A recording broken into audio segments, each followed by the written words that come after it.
తొర్రూరు మండల కేంద్రంలో గత కేసీఆర్ ప్రభుత్వం ఇచ్చిన డబుల్ బెడ్రూమ్ ఇళ్లను నేటి ప్రభుత్వం లబ్ధిదారులకు కేటాయించకుండా స్థానిక ఎమ్మెల్యే కాంగ్రెస్ ప్రభుత్వం లబ్ధిదారులకు కేటాయించకుండా కాలయాపన చేస్తుందని సిపిఎం మండల కమిటీ ఆధ్వర్యంలో స్థానిక డబుల్ బెడ్రూమ్ మహిళలు ధర్నా కార్యక్రమం చేపడితే వారికి మద్దతుగా జాతీయ మాల మహానాడు సంఘీభావం తెలిపి వెంటనే డబుల్ బెడ్రూమ్ ఇళ్లను మంజూరు చేసిన వాటిని వెంటనే లబ్ధిదారులకు అందించాలని, లేని పక్షంలో దశల వారీగా ఉద్యమాన్ని చేపడతామని మాల మహానాడు తెలంగాణ రాష్ట్ర పొలిట్ బ్యూరో సభ్యులు చిట్టి మల్లసమయ్య డిమాండ్ చేశారు.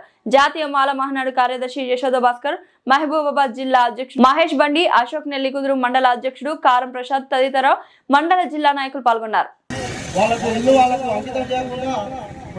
గవర్నమెంట్ ఆపి వేయడంతో వాళ్ళు ఆ ఇళ్లలోకి పోలేకపోయారు. ఇప్పుడున్న గవర్నమెంట్ వాళ్ళు ప్రభుత్వం వచ్చినాక కూడా ఇక్కడ ఉన్న స్థానిక ఎమ్మెల్యే గారు మరియు మినిస్టర్లు మరియు గవర్నమెంట్ సీఎం గారు కూడా ఈ యొక్క తొర్రూరుకు వచ్చి ఓట్లాడుకొని ఇక్కడ లోకల్ ఎమ్మెల్యే ఇక్కడ ఉన్న అక్కా జిల్లాలు అందరికీ వచ్చి అక్క నీకు మేము ఉన్నా అని చెప్పి ఓట్లాడుకొని ఈ రోజు వీళ్ళందరినీ రోడ్డు మీద కూర్చోబెట్టింది. కాబట్టి ఎమ్మెల్యే గారు తక్షణమే మీరు ఎక్కడున్నా ఇక్కడ ఉన్న మా అక్కా జిల్లాల కాడికి అమ్మల కాడికి అందరి అక్కడికి వచ్చి తక్షణమే వీళ్ళకు ఇల్లు వీళ్ళందరి ఇల్లు వీళ్ళకి ఇచ్చే విధంగా చూసి స్థానిక కలెక్టర్ గారు జిల్లా కలెక్టర్ గారు కూడా స్పందించి ఇక్కడికి వచ్చి వీళ్ళకి న్యాయం చేయాల్సిందిగా మేము ఈ జాతీయ మాల మహానాడు తరఫున మేము డిమాండ్ చేస్తున్నాం. ముఖ్యంగా రాష్ట్రంలో కానీ దేశంలో కానీ ఈరోజు ముఖ్యంగా వీళ్ళందరికీ అండదండలుగా ఉండి భుజాన్ని వేసుకొని ఈ యొక్క సిపిఎం పార్టీ, మండల పార్టీ, జిల్లా పార్టీ, రాష్ట్ర కమిటీ వాళ్ళు ఈ యొక్క ఉద్యమాన్ని ముందుకు తీసుకుపోతున్నందుకు వారికి మా జాతీయ మాల మహానాడు తరఫున ప్రత్యేక కృతజ్ఞతలు చెప్తున్నాం. అన్నా మీ వెంట మేము ఉంటాం, మా మాల మహానాడు మీ వెంట ఉంటాం. మీరు దేశంలో రాష్ట్రమైనా ఎక్కడైనా పేదల కోసం కొట్లాడేది సిపిఎం పార్టీ, సిపిఐ పార్టీ తప్ప, విప్లవ పార్టీ తప్ప ఈ రాజకీయ పార్టీ కొట్లాడాయి ఎక్కడ కూడా చూడలేదు.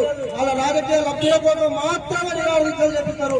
కానీ ఈ యొక్క విప్లవ పార్టీలు మన యొక్క పేదలను గుర్తించి పేదల కోసం వాళ్ళ పాలకులను మొదలుపెట్టుకొని రోడ్ల మీద తిరుగుతూ వాళ్ళు ఈ రోజు వరకు కూడా కష్టపడుతూ వస్తున్నారు. ఎంతో మంది అమరులైనారు.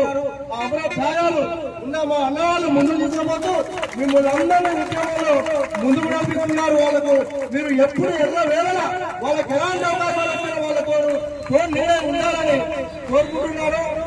మరియు ఈ తొర్రూరు మండల ప్రజలకు మరియు జిల్లా ప్రజలకు మన డబుల్ బెడ్రూమ్ లబ్ధిదారులకు చెప్పేది ఒకటే, ఇంకో వెయ్యాల కానీ రేపు కానీ మీరు ఈ డబుల్ బెడ్రూమ్ల విషయంలో లబ్ధిదారుల విషయంలో స్పందించకపోతే ఒక్కొక్కరు చుట్టే గొడవలు పట్టాల్సిందే. వెనకట ఏదైతే పూర్వజుల మొదలు పట్టిందో ఆ యొక్క చుట్టే గొడవలు పట్టి ఇక్కడికి వచ్చిన ఏ నీళ్ళు కానీ తరుతరు పట్టి మన ఇళ్ళకి మనం చాలా బద్దలు పట్టుకొని పోదాం. మీతోని మా జిల్లా కమిటీ కానీ మా రాష్ట్ర కమిటీ వాళ్ళు కానీ మీ జాతీయ కమిటీ ఎప్పుడు ఫోన్ చేసినా మేము ఎన్ని అన్న మండల కమిటీ సీపీఎం పార్టీ వాళ్ళు ఎప్పుడు ఫోన్ చేసినా జిల్లా కమిటీ తెలియజేస్తే మేము ఖచ్చితంగా వచ్చింది తక్కువ మంది అనుకోకుండా వచ్చిన ఒక్క మీరు ఇక్కడ చేస్తారని మాకు తెలియదు. మేము వేరే ప్రోగ్రామ్ మీద వచ్చినాం. 100 మంది మీ వెనక కదిలొస్తామని ఈ యొక్క అందరి ముందు తెలియజేస్తూ ఈ యొక్క ఈ ఉపన్యాసం ఇచ్చిన